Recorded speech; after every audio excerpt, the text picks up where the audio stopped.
I'm Tony Preckwinkle. I'm chair of the Cook County Democratic Party, and this is our podcast, The 80, about the party, its candidates, and its leaders. We're beginning the podcast by interviewing our elected Democratic committee people to discuss their backgrounds and their thoughts about the history and future of the party. Today, I'm excited to welcome Tim Egan, who is committee person for the 2nd Ward in the city of Chicago. Tim, tell us where the 2nd Ward is and a little bit about how you came to be committee person. Sure. The 2nd Ward covers the near north side, and we basically are famous for our ward boundaries looking like a lobster. Okay. So it goes from the east part of it is Lakeshore Drive and along Chicago Avenue, and it trails out to Division on the west side out to just east of Western Avenue. We're a healthcare ward too. We're kind of tent pulled by 2 major hospitals: Lurie Children's Hospital to the east and St. Mary's Hospital to the west. Okay, so lots of healthcare institutions in your ward. Absolutely. And it's kind of a band from east to west across the north side. Okay. Correct. All right. Now, tell us about how you got in politics and how you came to be the committee person. Well, I've always had a great interest in politics, growing up in a big Irish Catholic family from the west side of Chicago. And then it just evolved from there.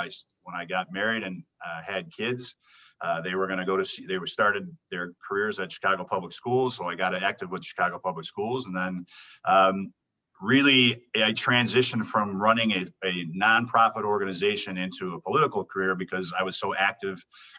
We just talked about my kids being in baseball coaching and sponsoring baseball teams and being active and having a charity organization that raised a lot of money for the Make-A-Wish Foundation and the youth burn camps. People came to me and said, you're a very civic-minded person. We'd like to get you involved in politics. So my first run was in 2007 when I ran for alderman of the 43rd Ward. And it was a fun, spirited campaign, and it just lit the wick for me to say, this is something I want to do and dedicate my life to. All right. And you were elected committee person of the 2nd Ward in 2016? Yes. And re-elected in 2020? Yes. There you go. Okay. Those are my 2 favorite elections, by the way. The winning elections are usually my favorites. I destroyed the competition in those elections. Unopposed is the best way to go. There you go. I like that. So you started out sort of involved civically, and that led to your political involvement. Is that right? Absolutely. Okay. And now you're the chief executive of a hospital on the south side. Yes, and that's amazing how that career evolved as well. I started out, I graduated a journalism degree from the University of Wisconsin. Right. And my father worked for the Chicago Tribune for about 40 years. He was in operations. He wasn't in editorial. On the editorial side, yeah. Yeah, but he was in operations. So that printer's ink was kind of in my blood as a little kid, going down to visit his office at the Tribune and watching the papers be printed. That I just caught that bug, and I wanted to be a journalist. I actually graduated, went to work for Suburban Life newspapers. So I spent about 5 years out in the suburbs covering. I was a sports writer, and it was an interesting thing that I played college basketball. When I finished playing college basketball, I went and started playing rugby. One of my cousins was playing rugby and brought me out to play rugby. And as a journalist, you probably make about, I think my take home was about $12,000 a year.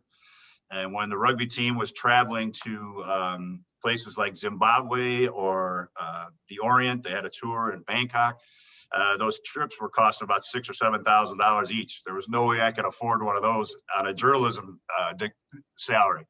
So one of my teammates was a physical therapist at Rush, and I got hired to run a small clinic. And then from there, it evolved for me to managing several clinics. Then I was kept on. I was a manager of business development for Rush Corporate Health, they called it. And then when that all got sold off, I wound up going to a small safety net hospital on the west side where really my healthcare career took off. I really got an ability to create programs that were never in existence before. So being able to do those kind of things, and one of them was a caravan that's still active today at that Norwegian American on the west side. And I got to see the difference you can make in people's lives with just creating programs that never existed before. So that's been my, again, I never wanted a job. I wanted a mission. And I certainly got my mission now that I'm at the new Roseland I'll be celebrating my 8th anniversary this July. All right. So 8 you years. you got into healthcare as a result of one of a recommendation from one of your rugby teammates, huh? Exactly. It was amazing how it all evolved.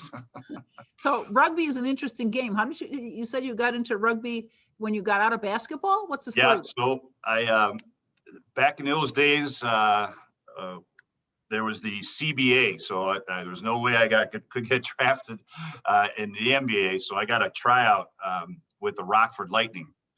That was the CBA team out in Rockford. That didn't last. So when I walked out, I wanted to continue to play sports. I was a 16-inch softball player here in Chicago, but you could play 20 16-inch softball games in a week and never break a sweat. Right. I needed to stay active. I wanted to stay fit. And one of my cousins happened to be, my mother's side was playing rugby, and then a cousin from my father's side was dating one of the rugby guys. So she brought me out to a game, and next thing I know, I have 2 cousins involved. Next thing I know, I'm playing rugby, which was interesting because my first practice, I walked out in Hawaiian shorts and softball spikes. I didn't know what I was getting myself into. Not appropriately dressed. Is that what No, not at all. And they said, well, who are you? I said, well, I'm that guy's cousin. I said, well, you're starting in the next game. You must be good if you're his cousin. I said, I've never played before. So I had to take some time to learn the rules. But yeah, I wound up playing for 20 years of my life, traveled all over the world. I've had 2 different tours in Ireland. I've had a rugby tour that was Spain and France. I've had a rugby tour that was down in Argentina. Fiji, New Zealand, Australia. So I got to use my amateur sports career to travel around the world and just have an amazing time and create great memories. So rugby isn't so well known in the United States. They play a lot of it in England. Where else do they play rugby? So England, Ireland, actually every major country has got one form of rugby or another. New Zealand is a huge rugby. Yeah, their team, the All Blacks, are considered one of the greatest teams ever, and it was amazing to go down to New Zealand. Such a small country, but I would compare it to like when the Chicago Bulls and Michael Jordan were playing in New Zealand. When the All Blacks were playing an international match, if they were in another time zone, the entire country in New Zealand would shut down, and just all of a sudden at 3:00 in the morning, that game was on. Everybody in New Zealand was planted in front of a TV watching. If it was 3:00 in the morning, it was amazing the pride that country has in their national team. But yeah, New Zealand, Australia, South Africa, all big rugby country. And Ireland, which I'm proud of, is getting better and better. Ireland could lose every game every year, but as long as they beat England, the Irish rugby fans are happy. The Irish are happy. So every place in the British Commonwealth is what you're saying. Yeah. It started at rugby school in England, and then from there it evolved all over the world. Needless to say, I'm a big team sports person. I played team sports when I was in high school and college, and I know how important that is for kids. Not just the exercise, but learning that everybody can make a contribution and Absolutely. to try to both win and lose with grace, and lots of good lessons in team sports. Well, let's change gears a little bit here. What do you hope to see from the national administration? I've tried to ask every committee person. We now have not just a Democratic House and a Democratic Senate, although a narrow margin in the Senate, of course, but a Democratic president. What do you hope to see from the Biden administration? Well, unification. I think we've been splintered around, and we've been through. We went through 4 tough years with a Republican governor here in Illinois, and we're recovering from that. And now the recovery that we have to make, not only locally but nationally, from the 4-year debacle that we had with the last guy. I've got great hope. I've got a picture of Uncle Joe Biden right next to me, my desk that's prominently displayed. All right. I think he's going to be a great unifier, and I can see it happening already. So that's my big hope, is that we continue on that path of unification.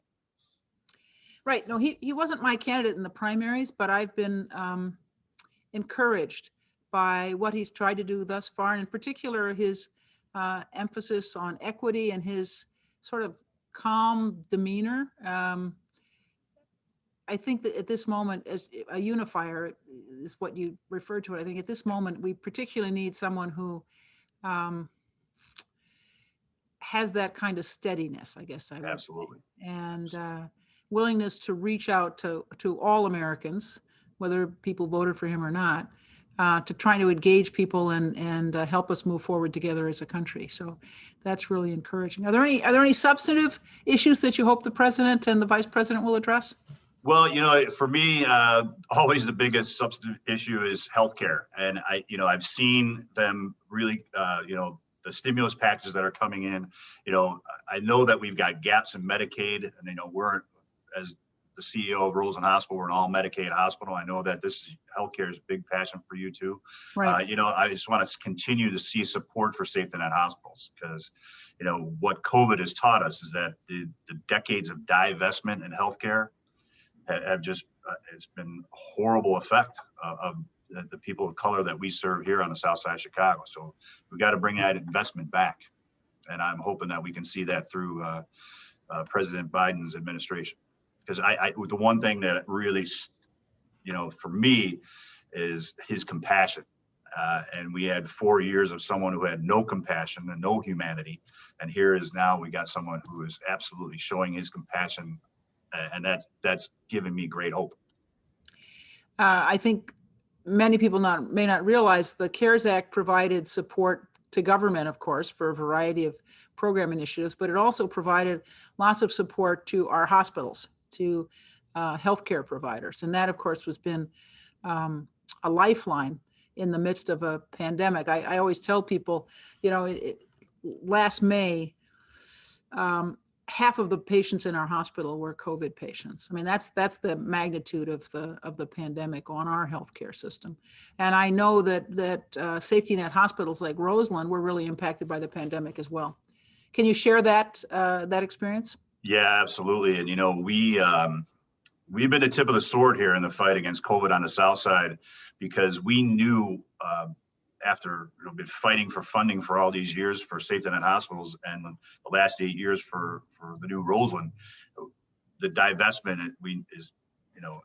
has made a massive impact on healthcare overall, just because we don't have enough primary care doctors. We don't have specialty care doctors here in this community. So we knew when COVID was about to hit us, we created a task force as early as the beginning of January last year. We went out and got our own analyzer.